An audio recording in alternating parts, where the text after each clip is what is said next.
So the Utah Jazz absolutely clocked the Lakers last night, at one point leading by as much as 29, and it honestly wasn't even that close.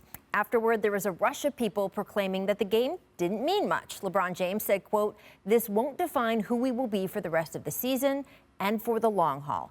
And he is right. The Lakers are missing 2 of their 5 starters during a rough section of the schedule. And on the Utah side, well, even Donovan Mitchell has been reminding people that being good in February does not guarantee being good in June.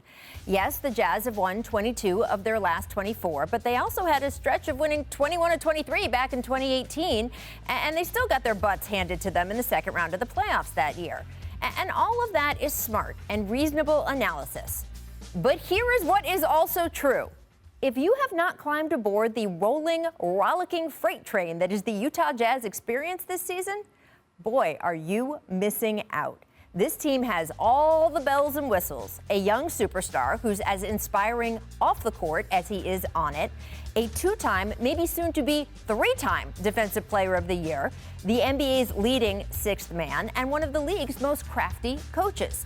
Despite having already played the toughest part of their schedule, the Jazz are not just top 5 in the league in offense, they're top 5 in defense too, which is saying something in a season where some other teams' entire defensive strategy seems to be just rolling over and playing dead.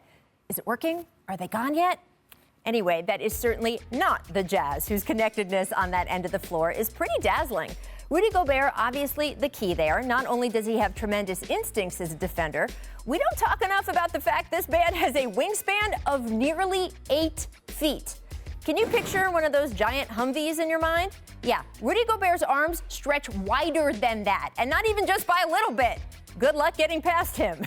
Meanwhile, no team in the league is better at smothering an opponent at the three-point line, and no team in the league is better at brandishing the 3-ball either. The Jazz just set a record making 53s over their last 2 games. In fact, Utah leads the league in both 3s attempted and 3s made, spreading out and exhausting opponents so thoroughly they may want to start putting some cots and blankets in the visitors' locker room.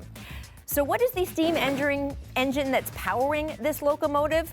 Some of it is flat-out talent. In addition to the stars, and yeah, Shaq, Donovan Mitchell is a real one, the front office has put together a deep roster where guys like Jordan Clarkson are playing the best ball of their career, and others, like, say, Derek Favors, have bought into adjusted roles.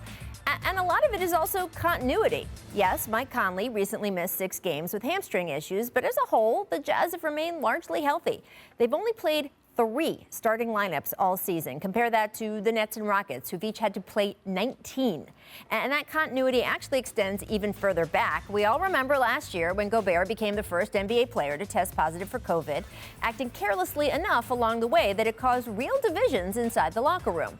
But it's what happened after that's really worth noting, that Gobert was both publicly and privately contrite, not just talking the talk, but walking the walk, that the team was then thrown in the bubble together, where they were just forced to iron things out, rebond, friendships slowly reforming over bad coffee and monster games of ping pong.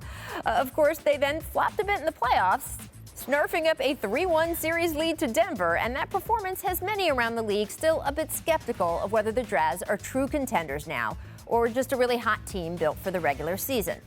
And it's a fair question to at least ask, and last night's game isn't going to tell you the answer. Playoff basketball is just different. We don't know yet whether a Donovan and Rudy 1-2 punch is enough to best a LeBron and AD or Kawhi and PG combo, or eventually match up against KD, Kyrie, and James Harden. That is a lot of Ks there. The truth, though, is that right now, the answer to that isn't actually knowable, and it also doesn't really matter yet. Yes, eventually, we will see where this freight train is headed. But for right now, what we really should be doing is enjoying the ride. Thanks for watching ESPN on YouTube. For live streaming sports and premium content, subscribe to ESPN+.